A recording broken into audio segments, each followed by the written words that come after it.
Et bonjour. Bonjour. Bonjour Lisa. Merci de nous rejoindre sur l'Ecom Day.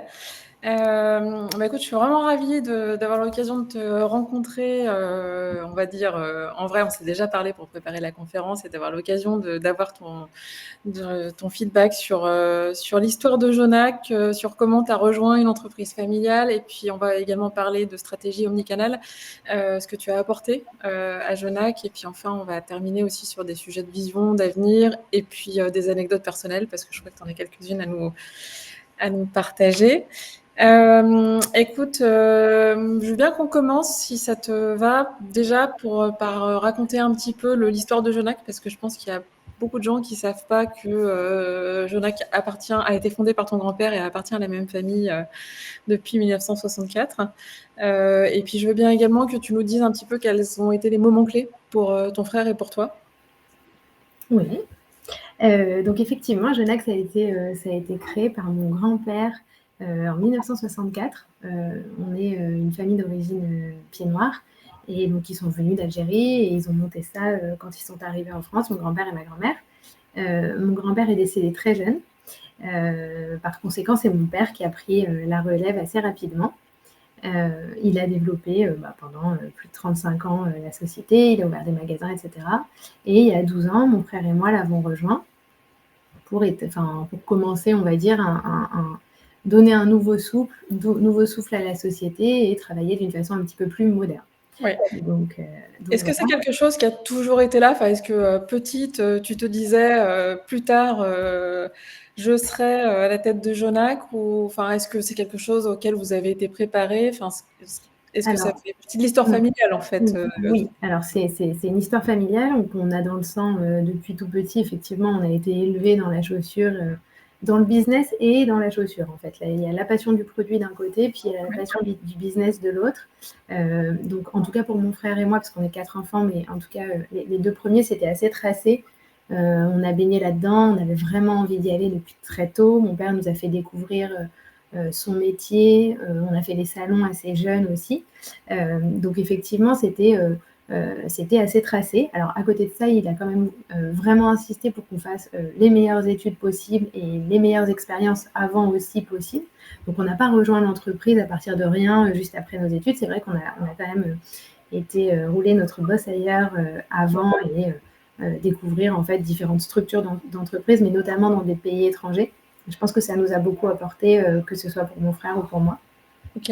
Et justement, enfin ça, cette expérience en fait, avant, Jonac, c'était vraiment de ce que je comprends, c'était vraiment en vue de rejoindre, Jonac. Oui. Est-ce que, tu as travaillé des compétences particulières? Alors tu parlais d'une expérience à l'étranger, ça c'est hyper intéressant parce qu'on sait que c'est toujours très formateur. Est-ce que ça t'a permis d'avoir une photo un peu plus large et du coup d'avoir une vision, plus pertinente? Enfin, qu'est-ce que tu as retenu toi de cet avant Jonac?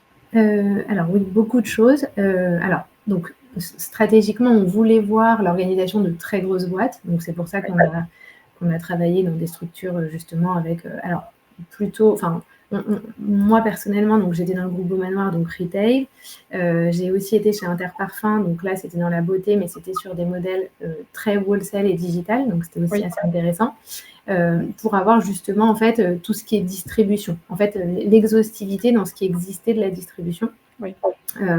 Mais ce que ça m'a apporté en tout cas, c'est beaucoup de process, beaucoup d'images en fait de choses idéales à cibler pour une organisation à terme, on va dire. Donc c'est là où ça nous a, en tout cas, ça m'a beaucoup aidé. Et puis en parallèle de ça, le fait d'avoir été sur des marchés étrangers, notamment sur des marchés anglo-saxons, ça nous a beaucoup apporté en termes de modernité. C'est des marchés qui étaient à l'avance par rapport à la France sur tout ce qui est digital, sur tout ce qui est influence, sur tout ce qui est marketing. C'était des marchés qui poussaient les choses beaucoup plus loin que la France. Ouais. Et donc, mine de rien, quand tu es complètement imprégné de stratégie d'entreprise là-bas, quand tu reviens en France, tu as presque l'impression qu'on est en retard. Et donc, tu as envie de mettre en place plein de choses, etc. Donc c'est à ce niveau-là où effectivement, il y a vraiment ces deux aspects, un aspect très processé, très structuré, et un aspect très marketing, etc. Et c'est vraiment ça qui nous a permis d'ailleurs de prendre très rapidement le pas sur ce qu'on a développé chez Jonac, et de prendre un peu d'avance par rapport à d'autres marques du marché. Et alors, ce que tu dis, c'est intéressant, c'est qu'au moment où tu arrives justement chez Jonac, tu as envie de tout changer. Enfin, est-ce que tu arrives vraiment avec une roadmap énorme où tu veux tout modifier, ou est-ce que tu es plutôt en observation avant d'apporter du changement? Oui, donc c'est complètement la deuxième version. Donc au démarrage, j'ai commencé en faisant quasiment toutes les postes, j'ai eu tous les postes de l'entreprise. Donc au début, j'ai rien changé. Pendant plus d'1 an et demi, je n'ai fait qu'observer et que effectuer des tâches que les différentes équipes de chez moi effectuent.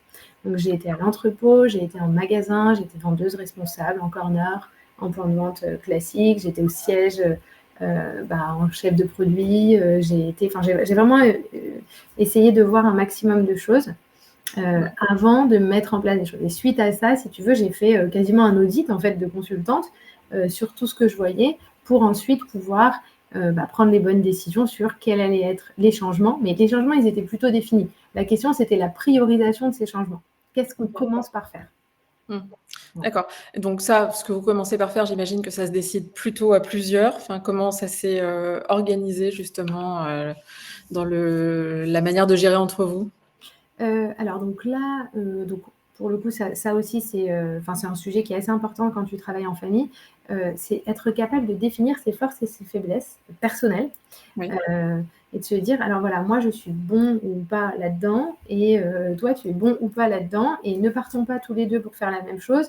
Essayons de voir qui est le meilleur dans tel et tel domaine pour choisir en fonction aussi, les différentes, parties qu'on allait gérer». Donc là, c'est vrai que mon frère et moi, on a vraiment fait ce travail de se dire: «OK, toi tu vas gérer cette partie, moi je vais gérer celle-là». Et donc, une fois qu'on a défini ça, les décisions stratégiques qu'on va prendre, évidemment, on les discute tous ensemble, mais globalement, il y en a un qui qui est capable, en fait, dans son quotidien, d'avancer tout seul sans avoir à aller voir les autres à chaque fois qu'il a besoin de. Voilà. Et donc, pour pouvoir le faire correctement, il faut avoir défini en amont qui fait quoi. D'accord. Et c'est très siloté, ou est-ce que vous essayez quand même d'avoir Alors justement, c'est pas du tout siloté. Ouais. Donc ça, c'est aussi, ça, c'est un des points assez importants. C'est qu'au final, on est une entreprise familiale et cette valeur famille, on a voulu, la garder. En fait, c'est pour nous, c'est plus une philosophie, d'entreprise et on a voulu la garder aussi au sein de notre management, au sein de notre leadership. Et donc on est une société, familiale jusqu'au bout. Ça veut dire qu'on est une société dans laquelle il y a beaucoup de dialogue, il y a beaucoup de communication, il n'y a pas beaucoup d'étages en termes de hiérarchie. On a une grosse réactivité, les gens peuvent nous parler, les choses sont validées rapidement. En fait, on a vraiment voulu garder en famille, si vous voulez, vous avancez, vous essayez, vous êtes face à quelqu'un qui ne vous jugera jamais. Et donc, on essaye aussi de garder cet élément auprès de nos employés pour qu'eux aussi aient cette culture du test and learn. Si vous voulez, voilà, la valeur famille, ce qu'elle a d'important, c'est qu'elle vous apporte une sécurité. Mine de rien. Et cette sécurité, pour moi, c'est aussi ce qui permet de faire des meilleurs choix. De savoir que tu as un backup, on va dire.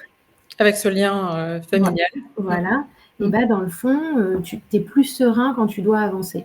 Et je pense qu'en entreprise, c'est la même chose, en fait. De savoir que tu vas pas forcément être jugé à la moindre erreur ou que si tu dis quelque chose, je trouve que ça délie aussi un petit peu les langues. Ça permet aux gens d'être plus à l'aise, que ce soit pour parler ou que ce soit pour mettre en place des choses. Et donc ça, c'est quelque chose qu'on a vraiment essayé de conserver, qu'on essaye encore de conserver au fur et à mesure de l'évolution de la société pour que les gens qui travaillent chez nous soient aussi bien et puissent donner leur plein potentiel.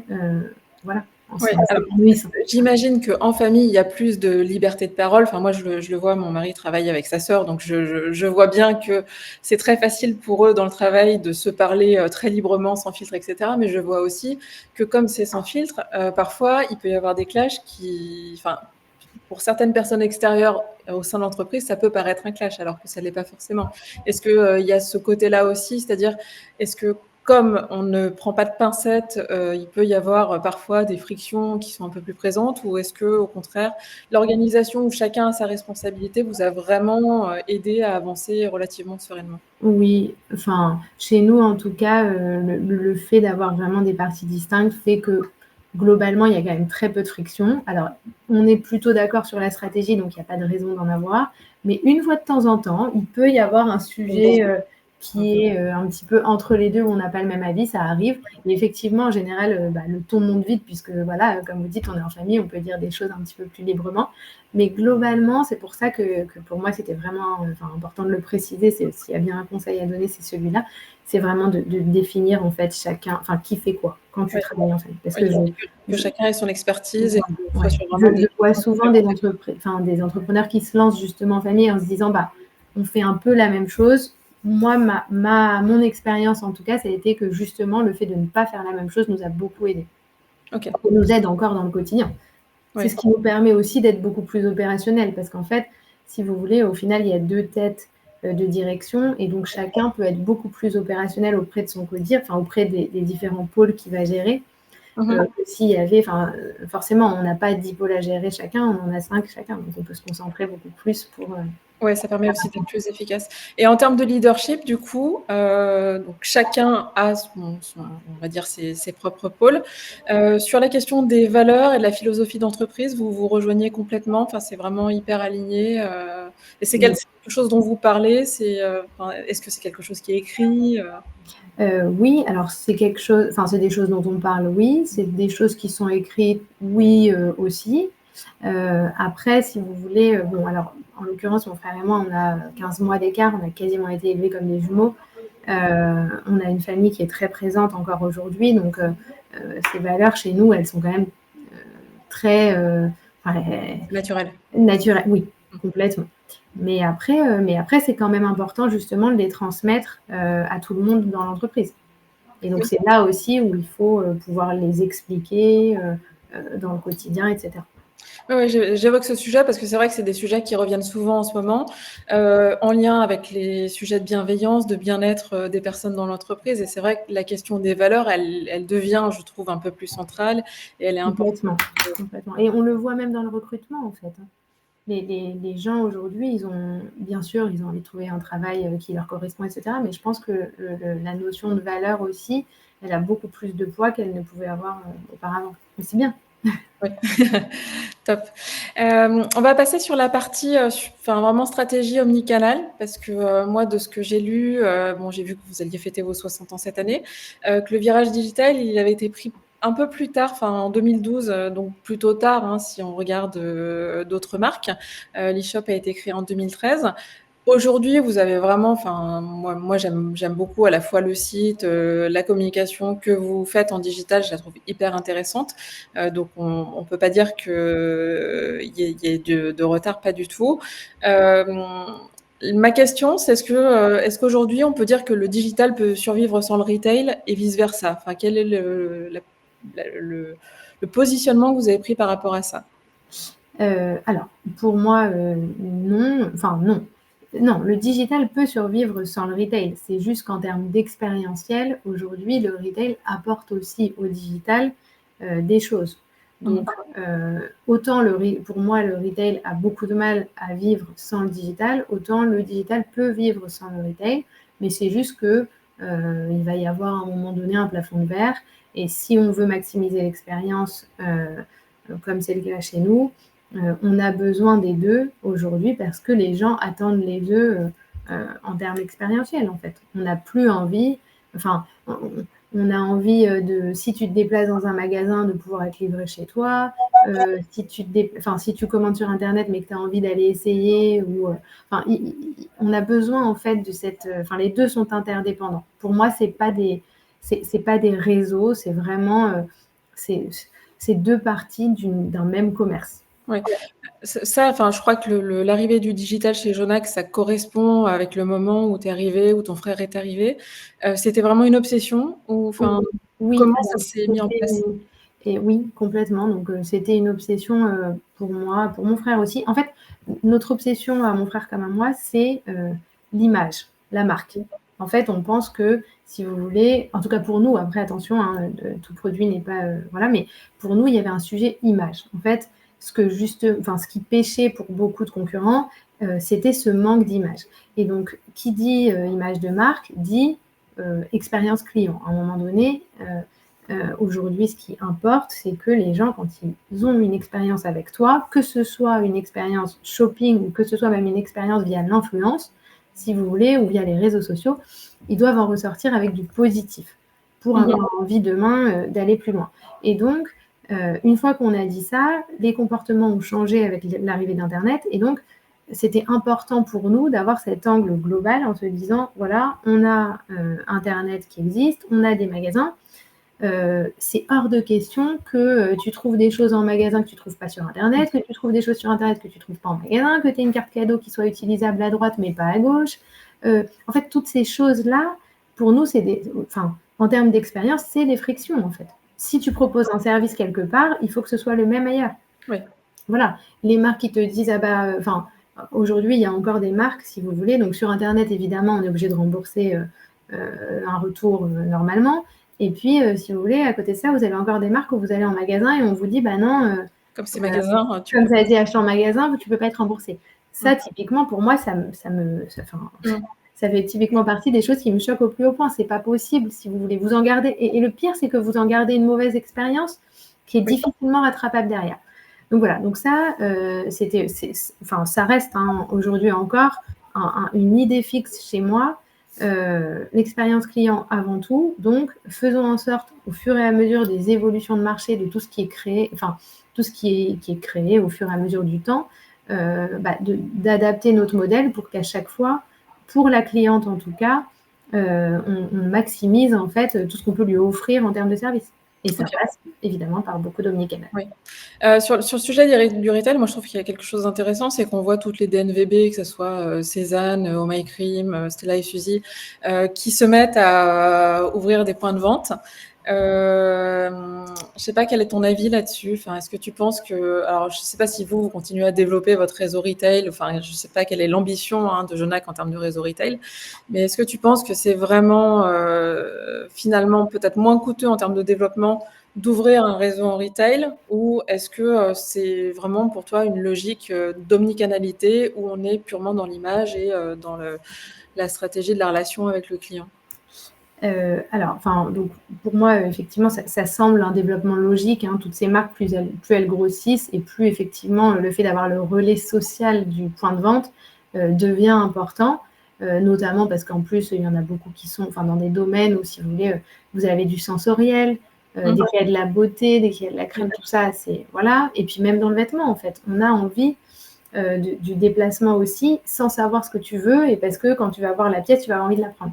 Donc voilà. Donc pour moi, effectivement, ça c'est logique en fait. C'est la suite logique de ces marques qui grossissent. Après, donc évidemment, il y a aussi un sujet, c'est que se développer en retail, c'est un coût. Ouais. Quand tu le fais en succursale, nous, on a choisi de n'avoir que des magasins en propre, donc nous n'avons pas de franchise. Mais par rapport à tout ce qu'on vient de se dire, c'est un avantage. Le fait de n'avoir jamais eu de franchise, ça fait qu'en fait, tout ce qu'on décide, ça reste... Tu maîtrises beaucoup mieux, en fait. Ouais. Et donc, on est en maîtrise. Et c'est aussi un des questionnements pour ces marques-là, en fait. Quand tu commences à te développer, soit tu vas devoir investir pour pouvoir aller ouvrir des magasins, soit tu vas choisir des partenaires, mais quand tu choisis des partenaires, tu te mets aussi une difficulté supplémentaire pour toute la partie stratégie omnicanal, commerce unifié, etc. Donc, évidemment, là, ça demande une prise de décision. Alors moi, évidemment, ma décision, c'était de ne pas faire de franchise. Mais après, ça veut dire investissement aussi. Donc, ça veut dire trésorerie, ça veut dire etc. etc. Bien sûr, c'est clair. En termes d'innovation, justement, sur cette omnicanalité, sur cette unification de l'expérience client, vous êtes sur quel sujet? Quels sont les gros sujets de 2024, là, par exemple? Toujours sur l'omnicanalité. Alors, donc là, les principaux sujets qu'on a en cours, ça va être notamment sur tout ce qui est tablette. Donc, si vous voulez, dans les magasins, il y a des téléphones. Pour que les responsables des magasins puissent prendre des commandes sur des stocks qu'elles n'auraient pas potentiellement, ou bien sur voilà. Donc ça, c'est déjà des choses actées. Et donc là, ce qu'on est en train de rajouter, et moi, c'est un petit peu mon fer de lance du moment, c'est la discussion en one-to-one. Donc en fait, c'est l'intégration de WhatsApp dans les conversations. C'est-à-dire que moi, je reste persuadée que, donc avant, on envoyait des newsletters, on peut envoyer des SMS, mais c'était la marque qui parle à tout le monde. Alors après, avec un plus ou moins de CRM, mais on est quand même sur un truc assez global. Et je pense que plus ça va aller, plus on va avoir envie de cette des conseils individuels. Voilà, assez individuel, assez plus personnel. Et donc, nous, on est en train de travailler donc, sur l'intégration en fait, de cette conversation par WhatsApp qui permettrait donc à une responsable de magasin qui reconnaît sa cliente de ensuite dialoguer avec elle pour lui dire, je sais pas, voilà, vous êtes venu la semaine dernière, entre-temps j'ai reçu ça, ou en fait, si vous voulez, pour moi, via ça, on peut aller plus loin. C'est-à-dire qu'on peut très bien dire à une cliente qui serait passée en magasin pour essayer un modèle et qui a raconté qu'elle avait une fête ce soir et que voilà, dire tiens, je suis passée à la boutique de vêtements, donc si vous voulez, on sort du spectre vraiment commercial de la marque. J'ai vu une robe dans la couleur que vous cherchiez, vous devriez aller voir chez Tintin. Ok, d'accord, ça peut aller jusque-là. Ok, donc on est vraiment effectivement dans une relation qui est très proche. Associée à ça, est-ce que la directrice du magasin, elle a vraiment le temps de gérer ça? Est-ce que c'est un sujet de mettre de l'IA derrière et des agents conversationnels? Ou est-ce que vous êtes vraiment plutôt dans une logique de gré à gré et d'accompagnement, entre guillemets, humain? Je pense qu'il y a les deux. En fait, il va y avoir évidemment une logique qu'on peut nettoyer par l'IA, on va dire, pour des questionnements basiques, pour tout plein de choses. Et puis après, je pense que justement, l'humain doit vraiment apporter la différence, en fait. C'est toujours pareil. C'est-à-dire que c'est le petit plus, ce que l'intelligence artificielle ne pourra pas apporter en termes d'idées, de créativité, de tout ça.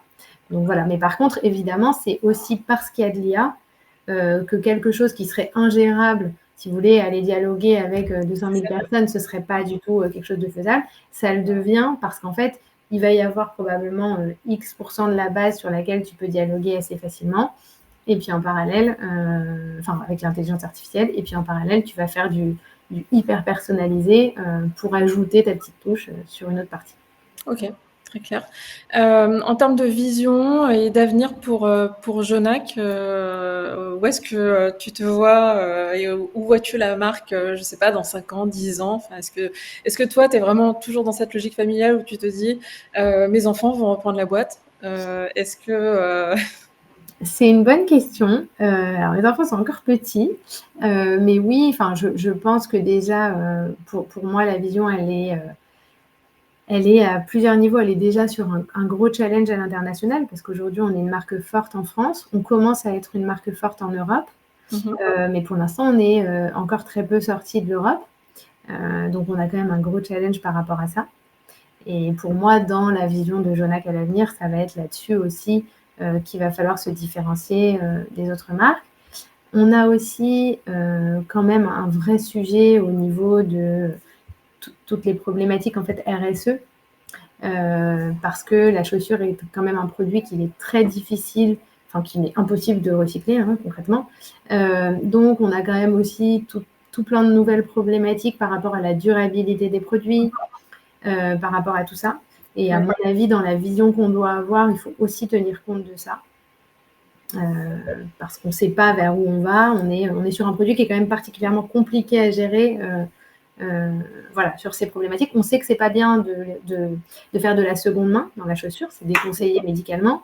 Et donc voilà, donc on est quand même sur un produit où en fait, d'un côté, le business doit grossir et d'un autre côté, la durabilité fait que tu devrais plutôt travailler le fait de garder ces chaussures pendant longtemps. Donc il va falloir aborder ces nouveaux challenges.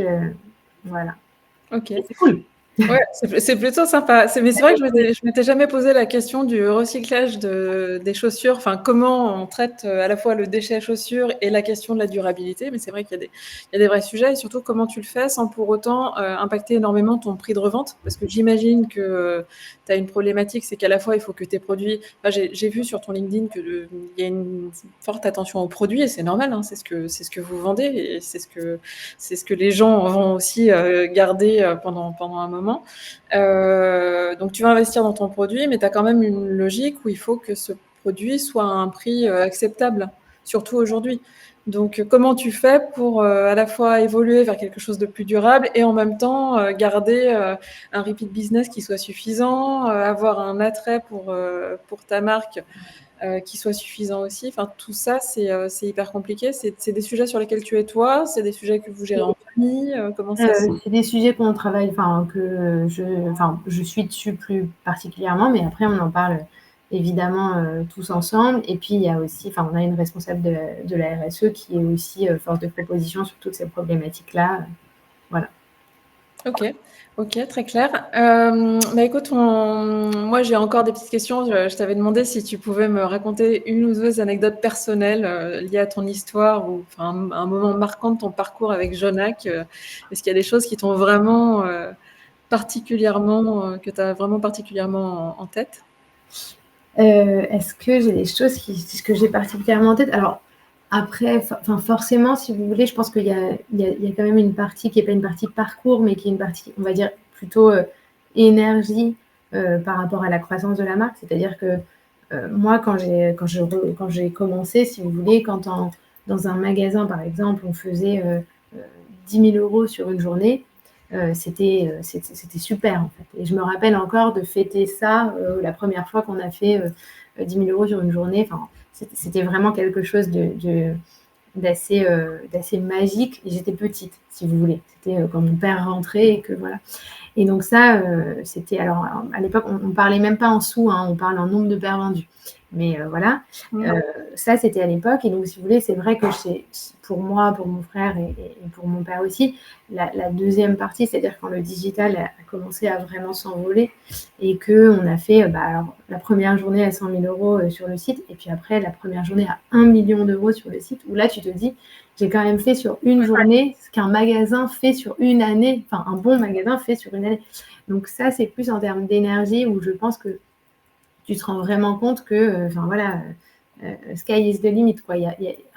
Sur Internet, en tout cas, il y a une telle possibilité de toucher beaucoup de monde Oui. que forcément, bon, voilà. Et donc ça, c'est assez magique pour nous, évidemment, parce qu'on est content, mais même en interne, si vous voulez, c'est vrai que tout ce qu'il y a autour du fait de voir en fait les chiffres s'envoler, c'est vrai que c'est quand même grisant et ça te donne encore plus d'énergie pour avancer, etc., etc. Voilà. Après, dans les anecdotes rigolotes, je crois vous avoir dit que je ne porte jamais de chaussures. Je crois que c'est un peu ma marque de fabrique. Les gens qui me connaissent en rigolent tout le temps. Je fabrique des chaussures, je vends des chaussures et la première chose que je fais quand j'arrive dans un endroit fermé, c'est d'enlever mes chaussures. Voilà. Bon, très amusant. J'ai quelques questions qui ont été posées par les personnes qui ont assisté à la conférence. La première, c'est avez-vous toujours avancé à l'aide de vos fonds propres ou avez-vous dû un jour passer par du financement, prêt, vente de parts, ouverture de capital, etc. Alors, donc jamais d'ouverture de capital. Par contre, des prêts bancaires, ça oui, on en a tout le temps. Enfin, on en a toujours eu. Les banques nous suivent, évidemment. Après, c'est vrai que donc je ne me suis pas étendue là-dessus, mais mon père était expert comptable de formation. Ok.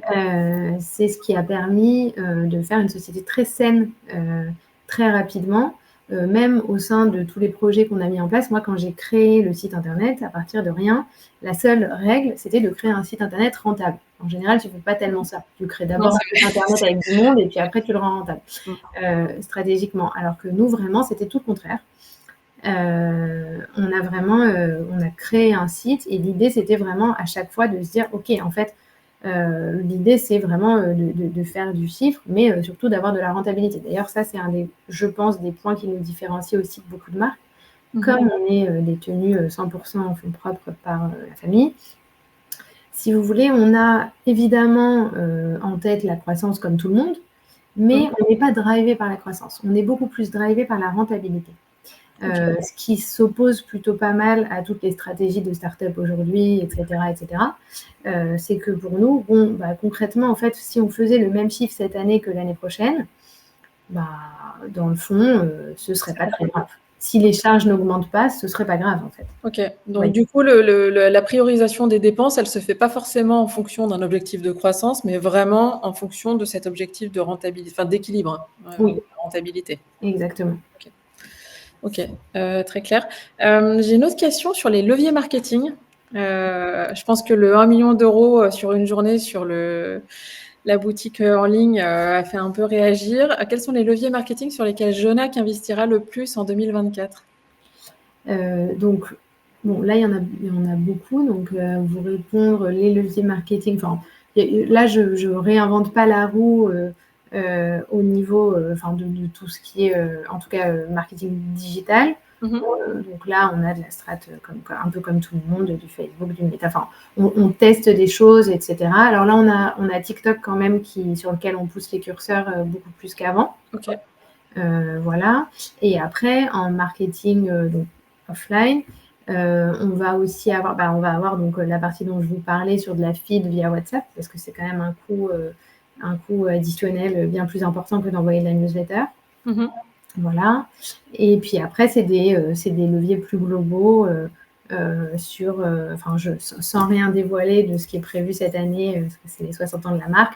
Il y a toujours beaucoup d'opérations de communication avec de la collab, des lancements, de choses un petit peu. En fait, on essaye toujours de sortir un petit peu on fait de la chaussure, évidemment, c'est pour ça qu'on nous regarde. Mais par contre, on essaye de sortir un petit peu de notre monde de la chaussure pour aller essayer de toucher des gens sur d'autres domaines. Là, typiquement, la nourriture, tout plein d'autres sujets. Ouais, donc là, vraiment, les collabs. L'investissement TikTok, c'est pour mettre TikTok au niveau d'Instagram ou c'est un peu le fait de délaisser Quand même pas encore. Non. Pas encore, mais par contre, on a bien monté les budgets comparé à avant. En fait, on avait fait des tests sur TikTok, pour le coup du paid sur TikTok au tout début, au lancement. Les chiffres n'étaient pas au rendez-vous en termes de ROI. Et là, en fait, il s'est vraiment passé quelque chose dernièrement et on commence à observer une vraie rentabilité du levier TikTok. Donc voilà. Donc comme quoi, ça aussi, c'est un point assez intéressant. Nous, on teste beaucoup de choses et parfois, il ne faut pas avoir peur de recommencer des choses que tu as déjà fait et qui n'ont pas forcément marché à un moment et qui peuvent fonctionner à un autre moment. Ça, c'est arrivé souvent au sein de l'entreprise. Pour faire ça, il faut être hyper réactif. C'est traité en interne ou vous avez votre propre studio en interne qui gère la production de contenu vidéo ou Alors sur la création, donc moi je suis un peu contrôle fric de la création de contenu, justement. Je pense qu'on a tous eu tendance à beaucoup dépenser en médias et à délaisser la partie création de contenu, alors qu'en fait, il vaut mieux peut-être dépenser un petit peu moins en médias, mais faire en sorte que ton contenu soit beaucoup plus qualitatif. Tu convertiras mieux derrière. Et donc, on crée énormément de contenu. On a effectivement toute une partie du contenu qui est créé en interne, mais on fait aussi appel à des agences. On travaille, sur cette partie-là, on est vraiment agnostique et on essaye de faire en fonction du besoin, en fonction des sujets sur les dessus. Ouais. Ok, d'accord. Ok, très clair. En termes d'emailing, est-ce que ça fait aussi partie des leviers qui sont travaillés ou est-ce qu'aujourd'hui c'est un peu... Alors oui, ça fait partie des leviers qui sont travaillés. Et hélas, chez Jonac en tout cas, ça fait partie des leviers qui sont en perte de vitesse. C'est le seul d'ailleurs. Okay. Le paid, l'organique sont en forte croissance et l'emailing, non. C'est pour ça justement qu'on cherche des solutions pour prendre le relais de cet emailing qui baisse un petit peu. Voilà, donc je pense que c'est explicable par plein de choses. Je pense qu'il y a peut-être la structure des news, on a beau essayer de les refaire, de les revoir, etc. Il y a un moment où la créativité, on n'en trouve plus. Oui. Mais il y a surtout, à mon avis, un sujet général à l'email qui est qu'en fait, on en reçoit tous énormément. Moi, je suis une marque qui ne fait pas de promo, donc à part les soldes, j'ai quand même très peu de promos et donc j'ai pas beaucoup d'éléments pour animer, en tout cas inciter à ouvrir un email. Oui, du coup, effectivement. Voilà, on en revient à mon WhatsApp. Aller sur d'autres canaux. Voilà, j'allais parler de WhatsApp. J'imagine que TikTok aussi, c'est un moyen peut-être de rajeunir, enfin d'aller chercher une cible un peu plus jeune. Oui, complètement. Du Donc coup, là, d'élargir oui. En fait, les... on a 2 stratégies, par rapport au ciblage justement. Donc on est une marque très, très généraliste. On a vraiment, enfin, on touche vraiment les femmes, de 15 à 80 ans. Et donc là-dessus, en fait, on continue de targeter les plus jeunes, donc via, TikTok justement. Mais on a aussi en parallèle, vocation à ne surtout pas perdre et voire même faire grossir la base des clientes de 40 ans et plus. Parce que simplement, enfin, on considère que c'est toujours, enfin, notre produit, en tout cas, s'adapte toujours très bien à cette typologie de cliente. Ok. Super. Dernière chose, est-ce que, enfin, tu as quand même un parcours d'entrepreneur, hein, au sein d'une entreprise familiale, mais entrepreneur. Est-ce que toi, tu aurais des conseils en particulier à donner à quelqu'un qui souhaite transformer une entreprise familiale aujourd'hui, enfin, qui rejoint l'entreprise et qui veut apporter quelque chose à l'entreprise? Oui, je pense que, voilà, cette notion d'entreprise familiale, ça veut dire historique. Donc s'il y a bien un conseil, c'est de prendre le bon de l'historique, de surtout pas, vouloir faire forcément table rase du passé. Il y a forcément du positif dans ce qui a été fait. Donc essayer de se poser pour justement, prendre le bon de cette partie-là, en y ajoutant, en fait, sa modernité. Oui. Pour moi, c'est comme ça qu'on réussit, parce qu'on garde l'âme de l'entreprise et puis on y ajoute, en fait, tout ce que, forcément la génération d'au-dessus ne peut pas forcément voir, naturellement. Quand on arrive à faire ça, plus se poser au démarrage, comme on l'a dit, pour connaître ses forces, pour partager sa vision ensemble et pour décider, vers quoi on veut aller, on a, toutes les chances de réussir. Et au sein de l'entreprise, puisqu'il dit entreprise familiale, j'imagine qu'il y a des gens qui sont là depuis très longtemps. Est-ce qu'on n'est pas confronté à des gens qui sont très réfractaires au changement? Parce que avant, Oui. avec le fondateur, c'était différent, avec son fils, c'était différent, et là, ce sont les petits-enfants qui arrivent. Est-ce qu'il n'y a pas ce... Alors ça l'a été pour certaines personnes, on va pas se mentir, il y a certaines personnes qui sont parties à cause de ça. Donc ça, il faut en être conscient. Alors globalement, à 80 il y a pas eu de sujet. Au contraire, les gens qui sont restés ont été ravis, de la «fraîcheur» entre guillemets apportée par la nouvelle génération. Et puis tu as toujours des gens réticents qui vont pas accepter le changement.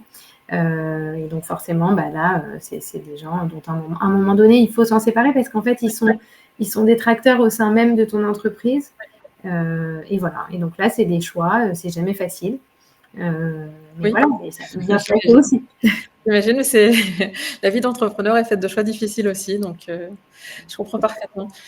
Écoute Lisa, on arrive à la fin de cette conférence. Merci beaucoup, pour, tout ce que tu as partagé, à propos de l'histoire de Genac, à propos de la stratégie omnicanal. Merci pour ton temps et puis à très bientôt. Donc là, on va fermer cette conférence et puis on va repasser, la main à Grégory qui va animer la prochaine, Merci beaucoup.